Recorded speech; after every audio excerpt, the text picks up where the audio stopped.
Guys good morning. तो आप अगर एग्जाम का प्रिपरेशन कर रहे हैं 12th के लिए तो आप मेरे यूट्यूब चैनल से जुड़ जाएं, गोपाल सर स्मार्टेज। जैसे कि आप लोग सभी जानते हैं एग्जाम बहुत नजदीक है। 2025 का एग्जाम फरवरी का सेकेंड वीक में स्टार्ट हो जाएगा। तो आप अगर चाहते हैं कि कम समय में बेहतर तरीके से मेरे यूट्यूब के जरिए पोएम को सेक्शन को लेना चाहते हैं, यानी पोएम सेक्शन को लेना चाहते हैं तो आप बिल्कुल आसान वे से ले सकते हैं। आपको समझ में आ जाएगा।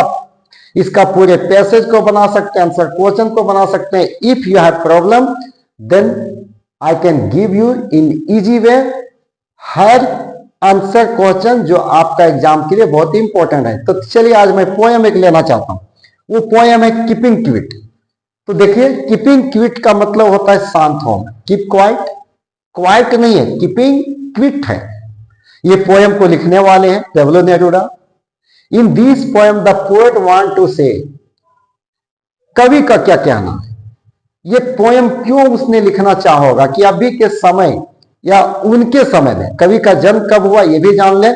इनका जन्म 1904 ईस्वी में हुआ, इनका मौत हो गया था 1973। कवि का कहना बहुत अच्छा पॉइंट है।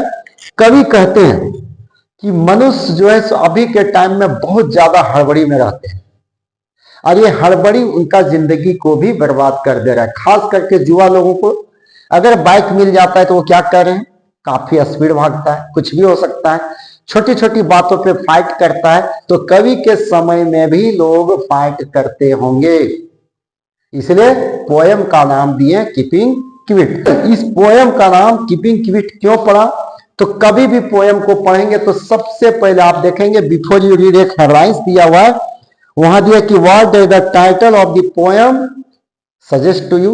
इस पोएम का टाइटल के द्वारा आपको क्या सुझाव मिलता है या what do you think the poem is about. और यह पोएम किस चीज के बारे में दिया गया, तो कवि का कहना है कि मैं 12th तक गिनूंगा, I will count till 12th। सभी को साइलेंट हो जाना, वाई, इसके द्वारा कवि कुछ समझाना चाहते हैं। कवि का कहना है कि हम 12th तक गिनेंगे, सभी साइलेंट हो जाएंगे, कोई भी भाषा में नहीं बोलना है, ना आपको बाजू हिलाना है। यहां क्यों, कवि इस पोएम के द्वारा समझाए हैं कि यदि लोग अपने आर्म्स को हिलाते हैं तो एक दूसरे पे वार करते हैं, यदि कोई भाषा से बोलते हैं तो भी उनका झगड़ा आता है। क्यों, कभी कभी आप देखते हैं छोटी छोटी बातों पे आप डिस्प्यूट करते हैं, विवाद कर जाते हैं, लड़ जाते हैं, बेवजह किन्हीं को मार देते हैं। इसलिए कवि का कहना है कि नहीं, मैं 12th तक गिनूंगा और सभी को साइलेंट हो जाना, कोई भी भाषा में नहीं बोलेंगे। और इससे क्या क्या बेनिफिट है, इस बेनिफिट के जरिए वो समझाना चाहे। जानते हैं कितना देर, ओनली फॉर 1 सेकेंड। कवि बोलते हैं कि 1 सेकेंड के लिए, ना केवल हमें और आपको, पूरे दुनिया को एक साथ साइलेंट होना। क्यों होना है, उनका कहना है कि बहुत सारे मछुआरे जो समुद्र में मछली मारने जाते हैं तो वो वहां नहीं जाएंगे, हेल मछली को वो नुकसान नहीं पहुंचाएंगे। जो व्यक्ति समुद्र में नमक को इकट्ठा करने जाते हैं, खास करके जितने भी श्रमिक लोग होते हैं, उनका हाथ घायल नहीं होगा।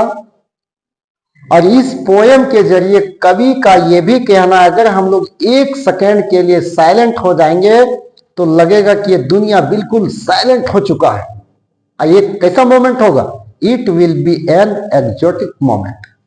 लगेगा कि दुनिया में सब चीज मरा हुआ है, लेकिन कब, जैसे ही सांस खोलेंगे तो क्या आपको दिखाई देगा, लगेगा सब जीवित है। तो चलिए, जैसे कि आप कभी कभी सिनेमा को भी देखिए। एक पुराना मूवी हम लोग देख रहे थे, सोल्जर, बॉबी देओल का था। उसमें एक बहुत अच्छा सीन दिखाया था। गोगो नाम का गुंडा रहता, उसमें गोगो या जोजो नाम था। वो जब हंसता था ना तो वहां म्यूजिक चालू हो जाता था, जैसे उसका हंसी बंद तब म्यूजिक बंद होता था। जो जैसा है डांस चल रहा वैसे ही रुक जाता था। बहुत अच्छा सीन को दिखाया था। तो इन द सेम वे इस पोएम के जरिए भी कवि का कहना है कि all will be silent for a second, all the world, and no anybody will speak even a word and not in any language। क्योंकि हमेशा लोग जो है सो एक दूसरे से लड़ने के लिए तैयारी करते हैं। कोई कुछ बनाता है तो कोई कुछ बनाता है। कवि का कहना है कि हम लोग कभी शीत युद्ध का तैयारी करते हैं।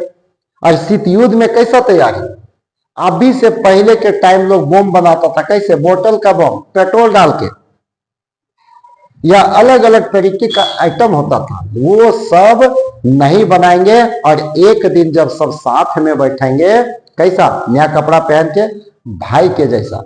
इसलिए कवि का कहना है कि आई will count till 12 and all will be silent. तो ये पोयम का समरी के द्वारा बताया गया, लेकिन थोड़ा सा पोयम लाइन को अगर देखेंगे तो आपको बहुत इजी वे से समझ में आ जाएगा। इस पोयम में कवि का कहना, now we will count to 12 and we will all keep still.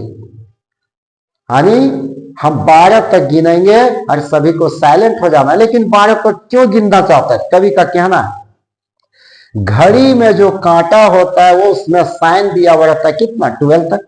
1 2 3 4 5 6 रहता है ना। इसलिए कवि का भी इच्छा है कि हम कितना तक गिने? 12 तक गिने। For once on the face of the earth, let's not speak in any language. और ये पूरे दुनिया में, in the world, not speak even a word in any language. Hindi, Urdu, खट्टा, फारसी, कुछ भी नहीं बोलना है। And not move our arms so much. और यहां तक हम लोगों को अपने बाजू को भी नहीं हिलाएंगे, क्योंकि उसके द्वारा क्या होता है? लोग वार कर देते हैं। It would be an exotic moment. और ये बिल्कुल विचित्र सा क्षण होगा। कभी कभी आप लोग बोध गया जाइएगा घूमने के लिए, एक जगह जब घुसते हैं तो वहां लिखा था प्लीज साइलेंट, साइलेंट प्लीज। वहां अगर एक सुई को छोड़ दिया जाए तो वो भी आवाज करता है। इस तरह से पब्लिक साइलेंट है। अगर वहां पुलिस भी लगे हुए हैं तो वो बोलता नहीं, धीरे से, यानी ये भी आवाज नहीं बोलता, साइलेंट। वो जगह आपको बहुत अच्छा लगेगा। वहां आप देखिएगा, वहां जितने बौद्धिक लोग हैं जो ज्ञान प्राप्त करने के लिए आए हुए हैं, वो वहां किताब बैठ के पढ़ते। क्यों? क्योंकि सभी लोग क्या था? साइलेंट था। और हम लोग अब सिंपल मेला में घूमने जाएंगे तो हल्ला ही हल्ला होता है। तो इसलिए कवि का कहना क्या है कि हम कितना तक गिनेंगे? 12 तक। Without race, without engine, we would all be together. ना कोई इंजन का आवाज आएगा, ना किसी और चीज का आवाज आएगा। और ये क्षण कैसा होगा? बिल्कुल ऐसा लगेगा कि हम लोग सभी साथ हैं। इन ए सडन स्ट्रेंजनेस, अजनबी सत्वा लगेगा। Fisherman in the cold sea would not harm the whale. वैसे व्यक्ति जो समुद्र में मछली मारने के लिए जाते हैं, वो क्या करेंगे? हेल मछली का नुकसान नहीं पहुंचाएंगे। वैसे व्यक्ति जो साल्ट को इकट्ठा करने जाते हैं, साल्ट मीन्स क्या है?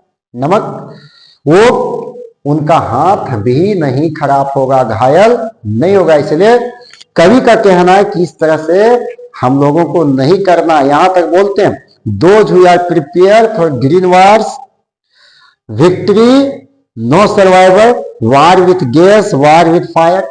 कभी आग से हम लोग लड़ते हैं तो कभी गैस से लड़ते हैं। हम लोग यहां तक ये बोल देते हैं चाहे जो होगा, या तो मरेंगे या मारेंगे। कवि का कहना है नहीं, खून खराबा नहीं करना है, हम लोगों को साइलेंट से रहना है। अगर एक दूसरे को हम गलत भाषा नहीं बोलेंगे तो झगड़ा नहीं होगा। और दूसरे दिन हम लोग एक छायादार में बैठेंगे और क्या करेंगे? नया नया कपड़ा पहनेंगे, भाईचारा के जैसे बात करेंगे। जैसे हिंदुस्तान पाकिस्तान का बॉर्डर लीजिए, एक दूसरे को दोनों को देखता है। मैच की बात है, पाकिस्तान में इंडिया नहीं जाएगा खेलने। क्यों नहीं जाएगा? दोनों के बीच में दुश्मनी है। अगर दोनों बिल्कुल शांति में आ जाए कि नहीं, ना आपसे हम लड़ेंगे ना आप हमसे लड़ेंगे, रिश्ता क्या हो जाता? अच्छा हो जाता। इसलिए कवि का कहना है कि हम 12 तक गिनेंगे, साइलेंट हो जाना है सभी को, हम धीरे से चले जाएंगे। तो hi guys, if you are watching my YouTube channel keeping quiet, one poem I have taught you. इसका कहा आपको पैसेज बनाना है, कैसे पैसेज को सॉल्व करेंगे, आंसर क्वेश्चन को कैसे सॉल्व करेंगे, आपका पैसेज आता है, उस चीज पे ध्यान देंगे। बिल्कुल आपको समझना आसान होगा, आंसर क्वेश्चन भी बताएंगे। लेकिन आप अगर नहीं जुड़े हैं तो मेरे यूट्यूब से जुड़ जाए, आप अपने दोस्त को भी भेजें ताकि आप एग्जाम का बेहतर तैयारी कर सकते हैं। तब तक के लिए गुड बाय।